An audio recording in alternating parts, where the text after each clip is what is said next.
elbow up there. Yeah. Huh? But he thought him on purpose. Yeah. You guys are running away from your offense. Don't run away from your offense.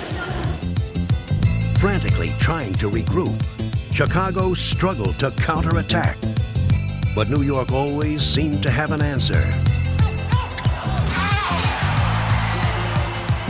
Chicago had been taken by surprise. And as the Knicks continued to work their strategy to perfection, the Bulls were helpless to stop them. A stunning upset would belong to New York as they dealt Chicago a humbling defeat on their home court. Okay. Game one had been a rude wake-up call. Okay. Now remember the energy that got us here. We got to rebuild the momentum as you guys have your little things. You got about half an hour here with the momentum. But in game two, Pat Riley's troops could no longer rely on the element of surprise. Now it would be the Bulls who would dictate the tempo as they worked their offense to perfection. Here's Paxson spotting up for three. Yes! The shot clock finds BJ again. He looks inside. He's double teamed. Splits it in the lane. Hangs. Hits! In this game, the Bulls would play the role of aggressor.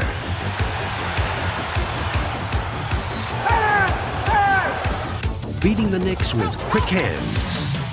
You like that call, right, Mace? And quick feet. Coaching step up. BJ with a steal. He's going to race against Anthony. Back to... Yes! What a play by BJ!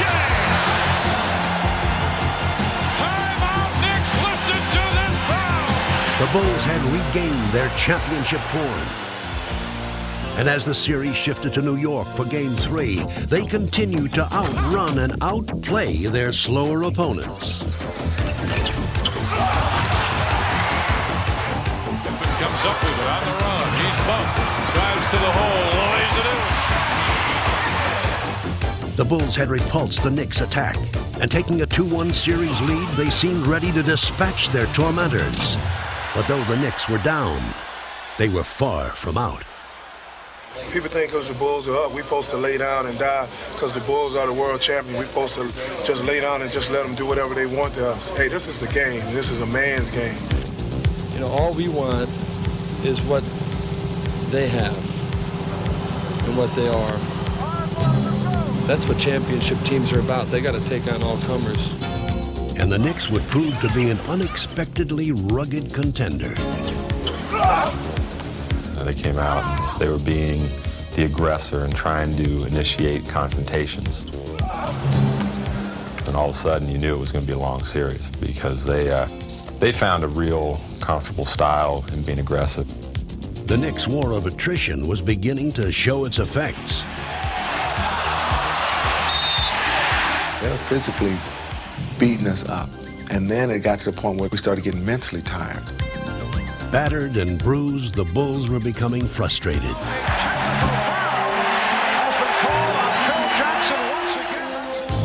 And as Chicago seemed to weaken, New York grew stronger.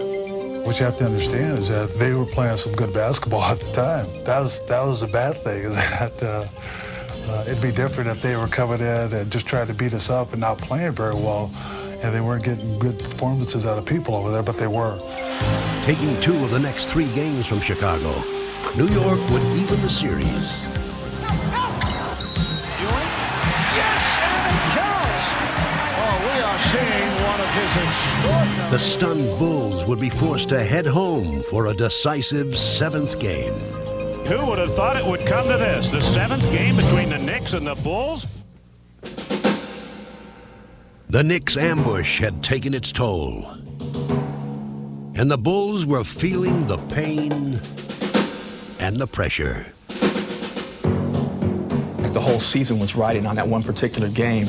And my proclaimed dream team, you know, one game, 48 minutes from now, could all be over with without us having a chance to repeat.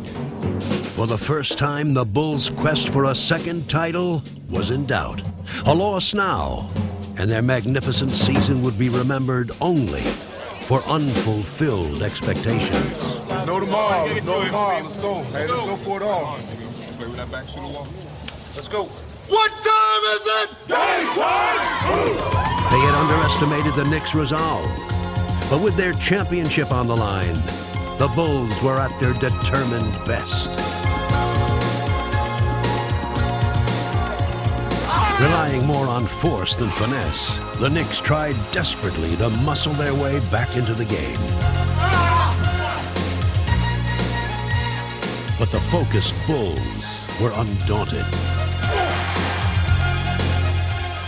X was one of those players that tries to go out and intimidate you, and I wasn't backing down from his intimidation. I go both ways. Don't start. Don't start. Hey, don't start. I'm telling you. Now, McDaniel wants a piece of Pippen. Jake O'Donnell. There comes a time we have to make a stand, and we had to make a physical stand against New York. Now Jordan and McDaniel's face. And there's a technical on both teams. When I spoke up for Scotty at that particular time, it was the support of the whole team, not just myself, that we believe in you. We're not going to let someone come in and actually try to take what we feel you have. And, you know, you got to be strong as well as we're going to be strong beside you.